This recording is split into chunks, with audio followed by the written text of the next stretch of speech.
हो सकता है आप डरता होगा कि आप उसमें क्रिश्चियनिटी लिखने से आपको आपका एसटी खोना पड़ेगा।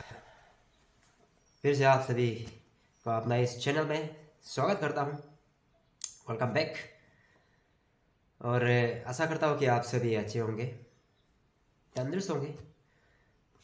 पिछले बार मैंने एक वीडियो बनाया था। उस वीडियो में मैं अपना क्रिश्चियन लोगों से कहा था कि हम क्रिश्चियंस क्यों मोपिन मनाना नहीं चाहिए, क्यों मोपिन से दूर रहना चाहिए, इस विषय में बात किया था।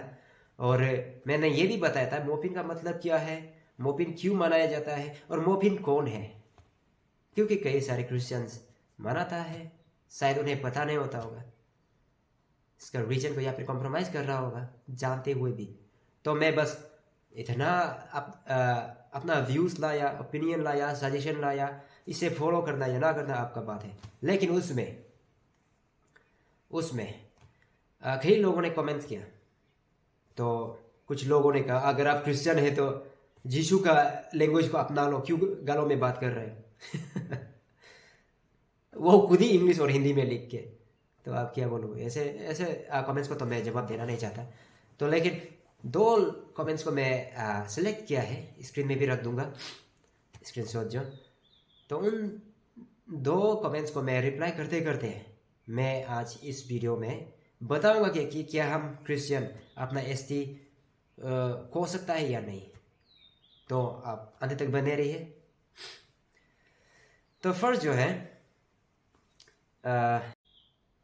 जो है यहाँ में यमजुम आगो एक यूजर नाम है, उसने कमेंट किया कि mister what about you talking in Mopin, it's your view and I respect, but my Christian people celebrating Mopin simple example when I was studied in SFS college, every fathers and sister missionaries are celebrating Mopin और तुम हो मत मनाओ बोल रहा है। I'm very confused। जो Christian community से डिग्री लेके फादर्स और मिशनरीज बने हैं वो लोग तो ऑर्गेनाइज करता है मोपिन को, क्या तुम उन लोग से ज़्यादा जानता है क्या बाइबल से। सॉरी, इसका इंग्लिश को थोड़ा माफ कीजिए, फिर भी समझा तो है।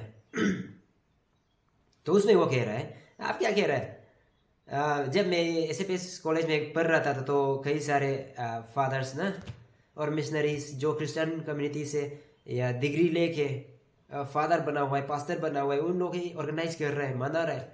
तो क्या आप उन लोगों से ज़्यादा जानता है क्या बाइबल से।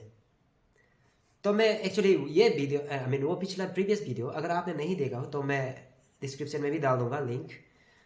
तो एक्चुअली वो वीडियो जो उन्हीं लोगों के लिए मैं बनाया था जो मनाता है क्रिश्चियन होते हुए भी, लेकिन मेरे को तो पता नहीं कि ये पास्टर और ये मिशनरीज फादर्स ये सब मनाता है कि नहीं, आई डोंट नो, देखा नहीं। लेकिन कुछ जवान ना यंग पीपल लोग मना रहे, तो उन लोगों के लिए मैं एक्चुअली वीडियो बनाया था।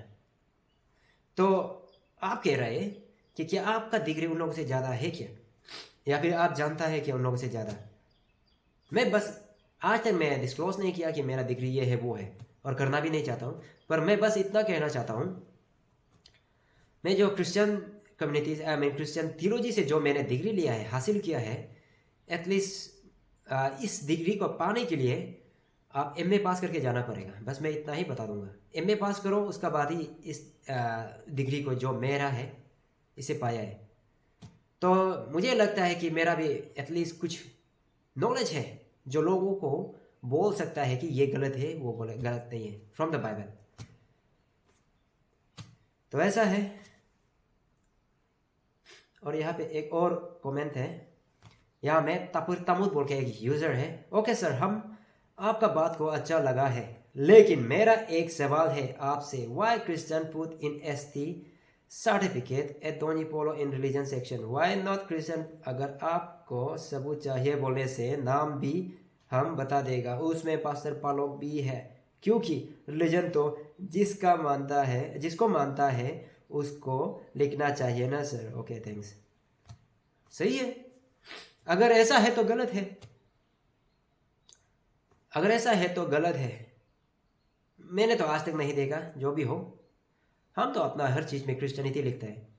लेकिन अगर ऐसा कोई है तो वो गलत है। तो अगर आप ऐसा करता है तो चेंज कीजिए, डरो मत, फर्स्ट थिंग मेरा मानना है कि वो लोग शायद इसलिए लिख रहा होगा कि हम क्रिश्चियनिटी लिखने से हमको कुछ बेनिफिट्स नहीं मिलेगा, ये करेगा, डिस्क्रिमिनेट करेगा। नो, ऐसा कुछ नहीं होगा।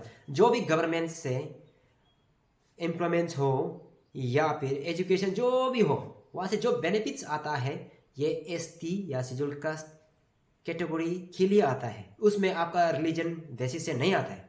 चाहे आप दोनी पोलो हो, चाहे आप क्रिश्चियन हो, चाहे आप इंडिजिनियस जो भी हो, अगर आपके पास एसटी है तो वो कोटा आपके लिए है। तो मत डरो, आपको आपका धर्म लिखने से उसमें कुछ भी प्रॉब्लम नहीं है। हो सकता है आप डरता होगा कि आप उसमें क्रिश्चियनिटी लिखने से आपको आपका एसटी खोना पड़ेगा। वैसे भी आजकल बहुत सारे लोग डिमांड भी कर रहे हैं कि क्रिश्चियनिटी जितना क्रिश्चियन में कन्वर्ट हुआ है वो लोग एसटी छोड़ना पड़ेगा, एसटी को उन लोगों का कैंसिल कर दो। ये इम्पॉसिबल है, ये हो ही नहीं सकता।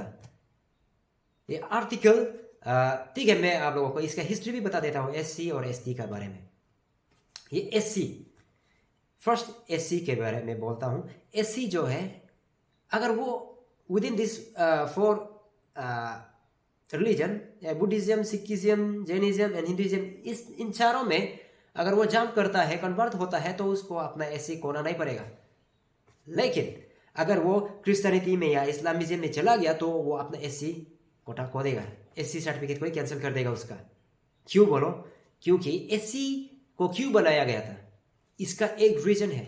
आर्टिकल 341-42 में आप पढ़िए, आपको वहां पे मिल जाएगा, इंडियन कॉन्स्टिट्यूशन में ना, उसमें मिल जाएगा। उसमें क्या है एक्चुअली, इसका हिस्ट्री में बता देता हूं। ये जो है 3 या फिर 2000 BC से पहले ही ये जो हिंदुइज्म में क्या कास्ट सिस्टम होता है ना, ब्राह्मण, क्षत्रिय, क्या क्या ऐसा बहुत सारा वहां पे है 5। और उसमें एक क्लास जो है दलित, जिसे अनटचेबल माना जाता है। उसे अनटचेबिलिटी ना, उसे कोई छूता नहीं, गिन करता है, डिस्क्रिमिनेट करता है। और इन सारे चीजों को देखते हुए गवर्नमेंट ने या फिर 1950 में बनाया, कॉन्स्टिट्यूशन में लिखा उसमें क्योंकि आर्टिकल 15 से लेके 18 तक देखिए, 15, 16, 17, 18 वहां में राइट टू इक्वलिटी ना, लॉ जो है वहां पे लिखा है सबको एक ही समान ट्रीटमेंट मिलना चाहिए, राइट टू इक्वलिटी। कोई नीचे नहीं है, कोई ऊपर नहीं है, बराबर है। चाहे आप क्रिश्चियन हो, चाहे आप मुस्लिम हो, जो भी हो, आप इंसान है तो आपको राइट टू इक्वलिटी में है। तो उसका हिसाब से वहां पे आर्टिकल 341 में 42 में लिखा है, और 330 में, ठीक है बाद में उसको मैं बताऊंगा। तो ये जो है, इसको ये जो एससी लोगों को डिस्क्रिमिनेट करता था, लोग दूर हटता था, कभी चांस नहीं मिलता था ग्रो करने का। तो उन लोगों को लिफ्ट अप करने के लिए, उन लोगों को फिर से बनाने के लिए ये आर्टिकल 341-42 में लिखा गया है कि उन लोगों को बनाने के लिए उन्हें एससी, शेड्यूल कास्ट का नाम दिया गया था।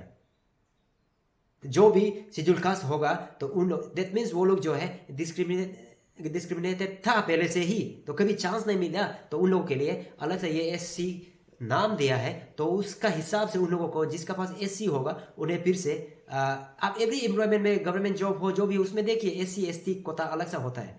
क्यों? क्योंकि अलग से लोगों को उतारने का, तो इसीलिए उन लोगों को बनाया था।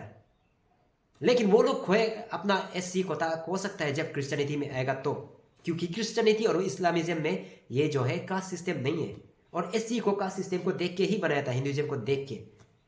इसमें भी मेरा एक सवाल है जो भी हो, क्योंकि बुद्धिज्म में भी और सिखिज्म में भी कास्ट सिस्टम नहीं है, लेकिन उसमें आने से शायद वो बैकग्राउंड देख रहा होगा कि यहाँ से इस्लामिज्म हिंदुइज्म से निकला है बोल के, हो सकता है। लेकिन ट्राइबल लोगों के लिए ऐसा नहीं है।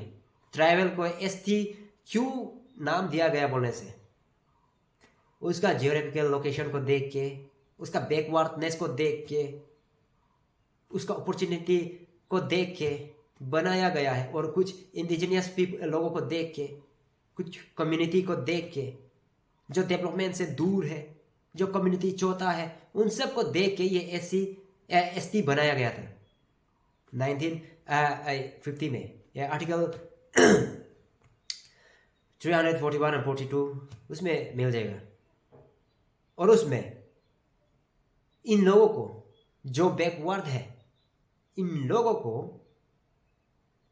उतारने के लिए, अपॉर्चुनिटी देने के लिए, फिर से लोग राइट टू इक्वलिटी है ना, लोगों को फिर से उतारने के लिए, एक समान लाने के लिए, सब करने के लिए एससी या एसटी कोटा दिया था। ये एसटी को, इसको रिलीजन बेसिस से नहीं, आप हिंदुइज्म है इसलिए आपको एसटी, आप इंडिजिनियस है इसलिए आपको एसटी, सिर्फ इंडिजिनियस का बात नहीं है, उसमें आपका बैकवर्डनेस का बात है, उसका आपका जियोग्राफिकल लोकेशन, आप कहाँ रहता है, कोना में रहता है जहाँ आपको कुछ नहीं मिलता है, ये सब को देख के ही एसटी को इम्प्लीमेंट किया था, ये एसटी कोटा को, ये कैटेगरी को।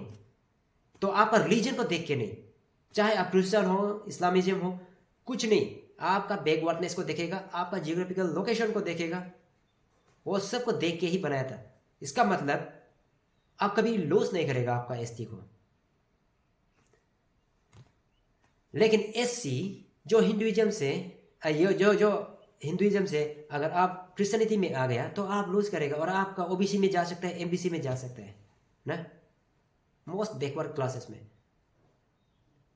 उसमें आपका लूज हो सकता है। लेकिन उसको आप रिक्लेम करने के लिए आपको फिर इन चारों में एक धर्म को फिर अपनाना पड़ेगा, रिक्लेम करना पड़ेगा। लेकिन एसटी का ना आपको हो सकता है, ना आप आगे जा सकते हैं, आप ना कोई आपका हटा सकता है, ना कोई डाल सकता है, ये प्रेसिडेंट से ही होगा। आपका एसटी का रीजन से कोई मतलब नहीं है, सिर्फ आपका जियोग्राफिकल लोकेशन और जहाँ पे आप रहता हो और आपका बैकवर्डनेस, उन सबको देखिए।